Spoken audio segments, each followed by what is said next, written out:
श्री महालक्ष्मी महात्म्य. नमस्तेस्तु महामाये श्रीपीठे सुरपूजिते शंखचक्र गदाहस्ते महालक्ष्मी नमोस्तुते. नमस्ते गरुडारूढे कोलासुर भयंकरी कुमारी वैष्णवी ब्राह्मी महालक्ष्मी नमोस्तुते. प्रथम वंदितो श्री गजाननाशी जो नाशी विघ्नराशी सद्भावे त्याच्या चरणांशी कृपा भाकितो ग्रंथ सिद्ध्यर्थ. कार्यारंभी गणेशाचे पूजन स्मरण विघ्नांचे होई हरण आणि कार्यसिद्धी जाण होत असे निश्चये. माझिये अंतरी वसावे सर्व काळ वास्तव्य करावे मज वाक शून्यास वदवावे कृपा कटाक्षे. आता नमन माझे श्री शारदेशी जी सर्व विद्यांची स्वामिनी ब्रह्मादिकांची जननी प्रणवरूपिणी जगन्माता. व्यास वाल्मिक तुकाराम ज्ञानेश्वर भगवंताचे अवतर ज्यांचे अवतार कार्य थोर त्यांसी नमितो अत्यादरे. स्वामी समर्थ दत्तावतार भक्त कार्यार्थ झाला भूवर त्यांचे स्मरण करता वरचेवर भक्तोद्धार होत असे. माझे साष्टांग नमन त्यांचे चरणी कृपा करोनी चालावी लेखनी. ऐशी करीतो विनवनी लक्ष्मी महात्म्य वर्णावया.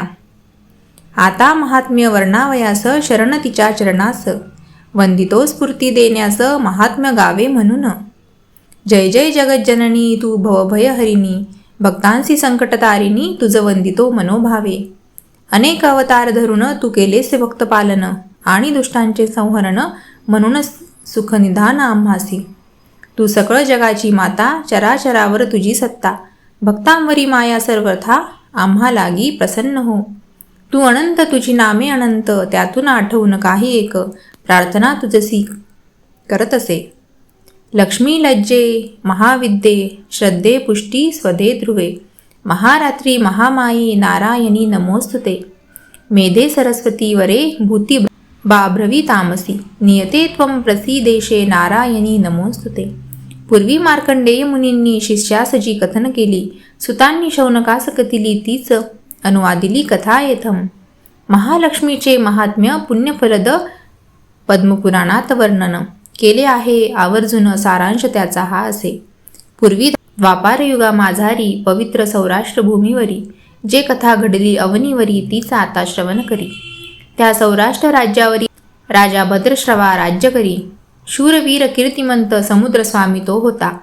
त्यासी वेदांचे ज्ञान होते प्रजाहितात लक्ष होते. संत ब्राह्मण संतोषते केले त्याने. त्याची पत्नी सुरचंद्रिका लाखात सुलक्षणी हो का. अष्टपुत्रा पतिप्रता वैभवी नांदत असे. राणीस होते पुत्र सात वरी कन्या एक श्यामबाला नामक अत्यंत भाविक ती. एकदा काय झाले महालक्ष्मीच्या मनात आले तिच्या राज्यात जावे आठवण आहे का पहावे पूर्वजन्मीची. राजवैभव वाढवावे प्रजेत ते पोहोचवावे म्हणून राजास द्यावे कृपादान. गरिबावर करिताम कृपा तोच खाईल एकटा इतरे जनांस वाटा कैसा मिळे. म्हणून लक्ष्मीने काय केले आपले रूप पालटले म्हातारीचे रूप घेतले चाले काठी टेकीत. दीनपणे राजद्वारी पोचली तोच एक दासी आली कोणास भेटाण्या आली विचारी तीस. काय तुझे नाव आहे कोण तुझे पती असती कोण्या गावे करीसी वस्ती काम काय आहे. वृद्धा म्हणे माझे नाव कमला भुवनेशपती मजला द्वारकेत असते वस्तीला राणीस भेटणे असे. तुझ्या राणीस ओळखते लक्ष्मी कृपे वैभव भोगते काय लक्ष्मीस स्मरते पाहण्यास आले मी. राणी रमली महालात मैत्रिणीच्या समवेत आपुल्या निरोपे येईल क्रोधात जाय परतोनी म्हणे दासी. वृद्धा म्हणे दासीला एक तिच्या पूर्ववृत्ता दारिद्र्य जाऊनी ऐश्वर्यमत्ता कैशी आली. राणीला गर्व झाला दिसे श्रीमंतीने लाविते दिसे गरिबा भेटण्या न दिसे एकही पळ. धुंदी चढली वैभवाची उतरली पाहिजे साची हीच प्रजा कल्याणाची वाट दिसे. पूर्वजन्मीचे विसरली लक्ष्मीने कृपा केली दारिद्र्यातून वर आली राजवैभव भोगिते. पूर्वजन्मीची वैश्यपत्नी दारिद्र्य गेले गांजोनी पती पत्नी नित्य भांडवनी संसार सुखा आचंवले. पती मारहाण करी नित्य संतापी भाष्य करी पत्नी मनी विचार करी धन जवळ करावे. घर सोडून जाणं गेली वनात निघोन तेथे कष्टदशा दारुण वनवन फिरता भोगीत असे. कंटक रुतती पायात अश्रू दाटती नेत्रात घास नसे पोटात ब्रह्मांड आठवे. बसली एका दगडावर रुदन करी अपार नेत्री संततधार अश्रूंची होती. लक्ष्मी देवी सकरुणा आली तेथ ती प्रगटली धीर देऊन वदली चिंता न करी बाळे. तिला लक्ष्मीव्रत सांगितले सुख संपत्ती आशीर्वाद दिले कळवळ्याने वाचविले तिजला. मार्गशीर्ष महिन्यात प्रति गुरुवारी अखंडित निष्ठा ठेवून मनात व्रत अन उद्यापन केले तिने. त्या व्रताच्या प्रभावाने लक्ष्मी मातेच्या कृपेने वैश्यगृह विपुल धनाने गेले भरून. दैन्य दुःखे पळाली, भांडणी ती संपली, सुखे उभे राहिली पुढे हात जोडून. मग लक्ष्मीचे व्रताचरण अखंड केले धारण. वर्षानुवर्षे पालन मनोभावे करीत असे. आयुर्मर्यादा संपदा ते गेले लक्ष्मी लोका. जितके वर्ष आचरिले व्रता तितकी सहस्त्र वर्षे सुखे राहिले तेथे. त्या पुण्य पुढले जन्मी वैश्यपत्नी झाली राणी. वैभव विलास भोगोनी अहंकार प्रवर्तला. उतली आणि मातली घेतला वसा विसरली. आठवण देण्यास तिला भली येणे हे जाहले असे. असो कर्म गती गहन तिला व्रताचे विस्मरण. बोलण्यास तिला नाही क्षण मी जाते. दासी म्हणे आजीबाई थांबा, मलाही लक्ष्मीव्रत सांगा. मीही करेन मले सांगा, दारिद्र्य दुःखे पिडले मी. उतशील आणि मातशील घेतला वसा टाकशील, धनसंपदा येता वर्तशील अहंकारे. तसे होणार नाही शब्दाला जागेन मी. श्रद्धापूर्वक नमते मी माते कधी कधी आता. लक्ष्मी वृद्धारूप नारी वचने प्रसन्न दासीवरी. व्रताची महती सारी कथन करी संक्षेपे. मासा माझी मार्गशीर्ष त्यास असे ईश्वरी अंश. सुयोग्य लक्ष्मीव्रतास श्रेष्ठ सर्वी मानला. मार्गशीर्षी प्रथम गुरुवार आरंभ करावे व्रत हे थोर. प्रत्येक गुरुवारी महिनाभर नेहमी पूजा करावी. पहाटे करावे स्नान, निर्मळ असावे तनमन. जागा गोमये सारवून पाटवा चौरंग मांडावा. फरशी असता नको सारवण, घ्यावे फडक्याने पुसून. मग चौरंग ठेवून त्यावरी धान्यराशी ठेवावी. गहू अथवा तांदूळ रास्त असावे वर्तुळ. त्यावर ठेवावा कलश, आत जल असावे. त्या माझी पैसा सुपारी दुर्वा तैशा त्यात घाली. हळद कुंकू बोटे ओढावी 8 दिशांनी कलशावर. पंचवृक्षाचे डहाळे घ्यावे, सर्व बाजूंनी कलशात रचावे. रंगवल्लीने करावे सुशोभन. चौरंगावरी देठाची 2 पाने, त्यावर सुपारी नाणे. शेजारी मुठभर तांदूळ दाणे, त्यावर सुपारी गणपती स्थापावा. देवीचे चित्र साजेरे कलशाजवळ ठेवावे. तैसेच लक्ष्मी यंत्रही असावे त्याजवळी. धातूची मूर्ती असल्यावर चित्राची नाही जरूर, पूजेस आता सत्वर लागावे. समय निरांजन उदबत्ती प्रज्वलित करावी. वडील मानसे नमस्कारावी पूजेपूर्वी. प्रथम आचमन करावे, विड्यावर पाणी सोडावे. श्री गणपतीस पूजावे निर्विघ्नतेसाठी.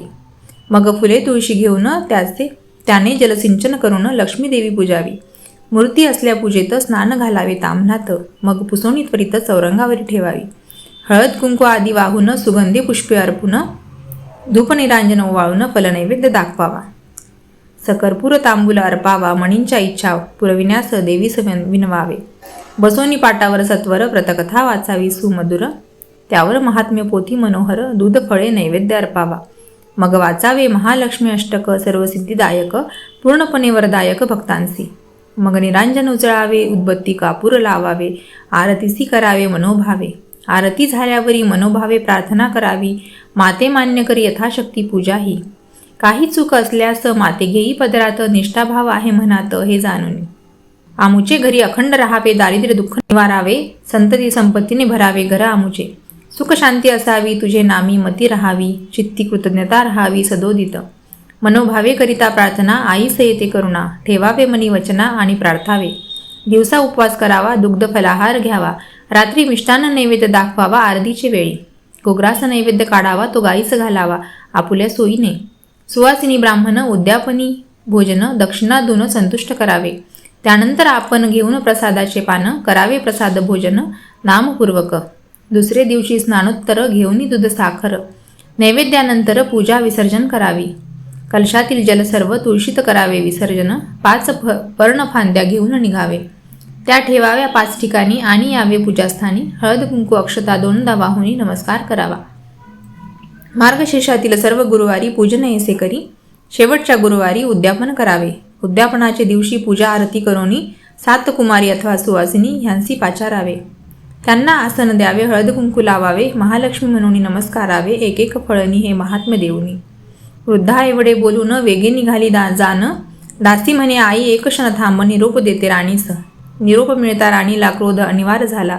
येऊन म्हणे तू कोण थेरडे, आली कशास इकडे. वृद्धा म्हणे माजलीस, उन्मत्तपणे वागलीस, पूर्वस्थिती आठव. आजच्या शुभदिनी करून एका स्त्रीची हेटाळणी, विपत्ती घेतली सोडवूनी.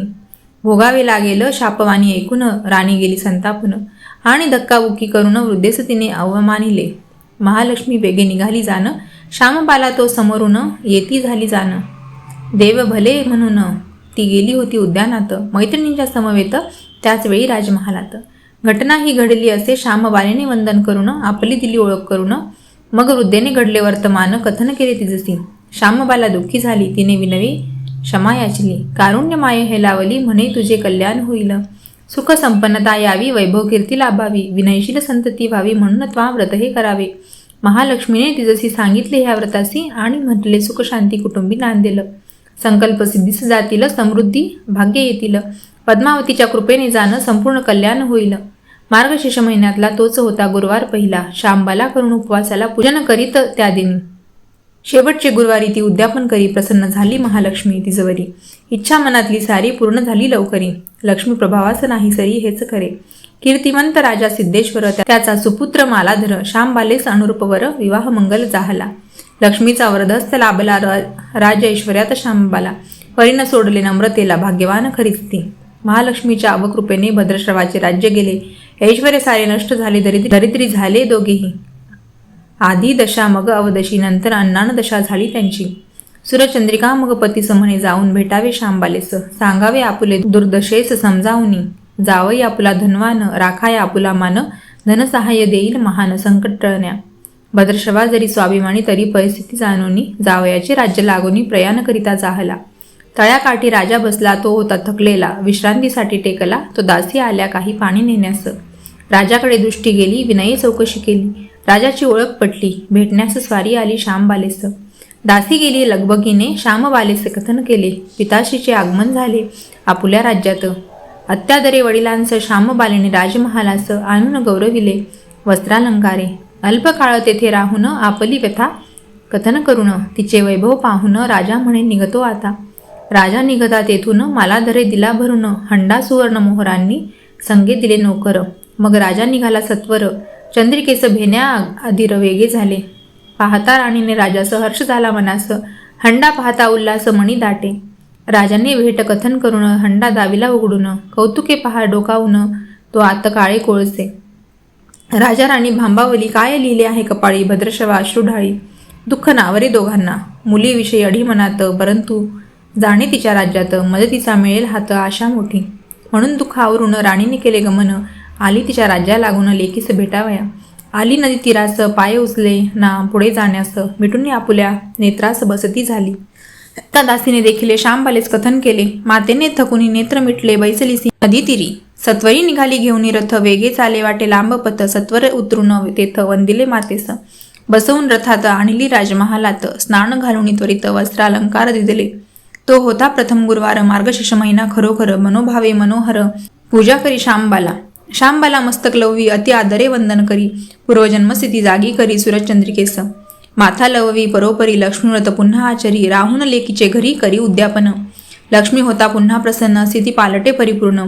आनंदे फुलले मन लक्ष्मी कृपेने. मालाधरास बुद्धी झाली, भद्रश्रवास बोलावयास भली. तो येथाच मसलत शिजली, जिंकणे राज्य पुनरूपी. मग झाले भीषण शत्रुसंगे रणकंदन. मग भद्रश्रवास सिंहासन पुनश्च प्राप्त होय. राजधर्म पाळून नेटका भद्रश्रवा जपे प्रजाहिता. प्रजा गौरवे राजसत्ता दुवा देती. राजाचे पुत्रही 7 परागंदा होते अज्ञात. ते सर्व परत राज्यात आले लक्ष्मी कृपे. श्यामबालाही भेटण्या आली. राजा राणी मनी झाली आनंदे. परी राणीच्या मनात किलमिष एक सलत. हिने संकट काळात कोळसे दिले. म्हणून राणीनाच संभाषित. श्यामबाला संतोषी राहिली अल्प मुक्कामे. मग निघता घरी तोच हंडा मिठाने भरी. घेऊन गेली घरी आपुल्या समवेत. घरी पोहोचल्यावर प्रश्न करी मालाधर. माहेर भेटा आणली काय दाखवी. राजसा थांबा थोडे तरी, मग दाखविते सत्वरी. राज्याचे सार खरोखरी आणले आहे. मग सांगे आचार्यास स्वयंपाक कळणी करण्यास. भोजनी घेता घासास अन्न बेचव वाटले. श्यामबालेने तरा करून सर्व मीठ वाढले पानातून. चवदार लागले सगळे अन्न, म्हणे राज्याचे सार हे. मग पतीस म्हणे प्रेमे, मीठ सौराष्ट्राचे सोने. राज्य पित्याचे सागरा समविशाल. अन्नास चव आणि मीठ. सेवक मिठाशी जागती नित्य. मीठ खाता इमान, जागते प्राण संकटी. राजा डोलवी मान, म्हणे ही इमानाची खून. मग मणी जतन करी जाणं सुनिश्चय. राजा राणीच लक्ष्मी पावली. दुःखस्थिती दुरावली. वैभवे पुन्हा सरसावली व्रते लक्ष्मीच्या. म्हणू लक्ष्मी देवीस सतत स्मरावे रात्रंदिवस. देईल तिचं सौख्यास भावबळे पूजिता. हे महात्म्य जणू कल्पतरू. इच्छित लाभेल वरू. उतरेल पल पारू. व्रत मनोभावे आचरिता. देशपांडे नामे कुळात. माधव सुत रंगनाथ. लक्ष्मी महात्म्य वदत लोकमंगल भावया. शके 1818 फाल्गुन वद्य पक्षात लक्ष्मी महात्म्य समाप्तीस रंगपंचमीस आले असे. नमस्तेस्तु महामाये श्रीपीठे सुरपूजिते शंखचक्र गदा हस्ते महालक्ष्मी नमोस्तुते. इति श्री महालक्ष्मी व्रत महात्म्य कथा संपूर्णम. व्हिडिओ आवडल्यास व्हिडिओला लाईक करा, जास्तीत जास्त शेअर करा आणि चॅनलला सबस्क्राईब करायला विसरू नका. तसेच बेल आयकॉनवरही क्लिक करा म्हणजे नवनवीन व्हिडिओचे नोटिफिकेशन तुम्हाला येतील.